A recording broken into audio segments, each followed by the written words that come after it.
Coucou tout le monde, je vous retrouve aujourd'hui pour un premier tuto avec la collection Une note de douceur de Les Jolies Créations.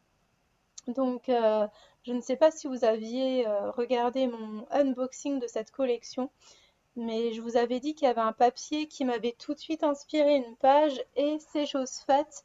C'est justement le papier que vous voyez ici avec le le combo couleur de toute la collection avec justement un design assez géométrique où on a l'impression qu'il y a plein de L en fait qui sont imbriqués les uns dans les autres.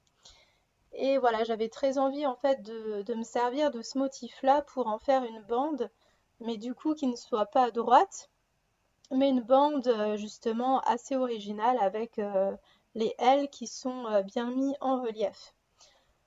Donc je voulais pas une bande qui soit trop fine ni trop grande parce que je voulais également avoir une dominante de blanc et également pouvoir travailler un petit peu mon fond.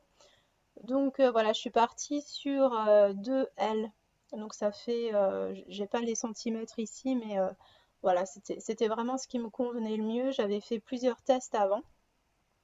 Alors avant de coller ma bande, j'ai ajouté quelques petites taches à l'aquarelle avec justement différentes nuances de marron. Donc j'ai essayé de reprendre les mêmes nuances que l'on retrouve justement sur ce papier. Et tout à la fin, j'ai ajouté également des petites gouttelettes de peinture métallique dorée. Donc voilà, je voulais vraiment rajouter un petit peu de doré. Donc j'aime bien rajouter également des touches de peinture métallique. Je trouve que ça ajoute un petit plus à l'ensemble. Alors, pour la construction de ma page, je voulais partir sur 2 photos. Donc c'est pas quelque chose que je fais très souvent. Et je voulais également avoir des photos rondes.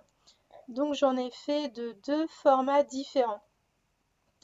Voilà, donc j'ai simplement pris des dies ronds. Donc j'ai imprimé mes photos au préalable. J'ai bien fait attention à mesurer, on va dire, le diamètre de mon cercle pour que la photo ou la partie de la photo que je souhaitais rentre pile poil en fait au niveau des dimensions. Et ensuite, je suis venue détourer mes photos avec mes dies. Et ensuite, j'ai repris le dies qui est supérieur au premier, dans lequel je suis venue découper des ronds blancs, ce qui m'a permis de mater mes photos. Voilà, donc c'est comme ça que j'ai fait. Comme ça, on voit vraiment une bordure blanche autour de mes photos. Ensuite, pour agrémenter le tout, donc voilà, je suis vraiment tombée en amour devant cette matrice de découpe euh, qui est vraiment superbe. Donc j'en ai fait des blanches, j'en ai fait également dans du papier doré métallique, donc que je vous avais présenté également lors de mon unboxing. J'aime vraiment beaucoup le rendu que ça fait. Et voilà, je viens composer ma page finalement en diagonale pour que l'œil puisse suivre en fait la ligne conductrice des photos. Donc on part vers la photo qui est plus au centre, on va dire en haut.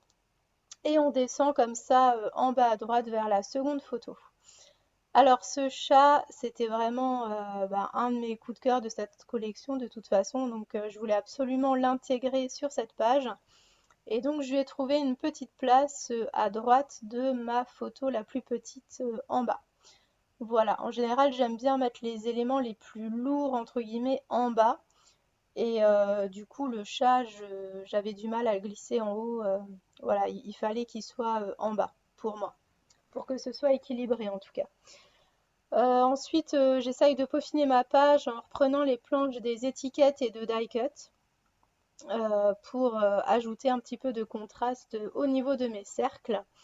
Et voici le résultat en détail. Donc j'espère que cette page vous plaira. Elle était vraiment très facile et très rapide à réaliser. Donc j'espère que ça vous a donné de l'inspiration et je vous dis à tout bientôt pour une prochaine vidéo. Bye bye!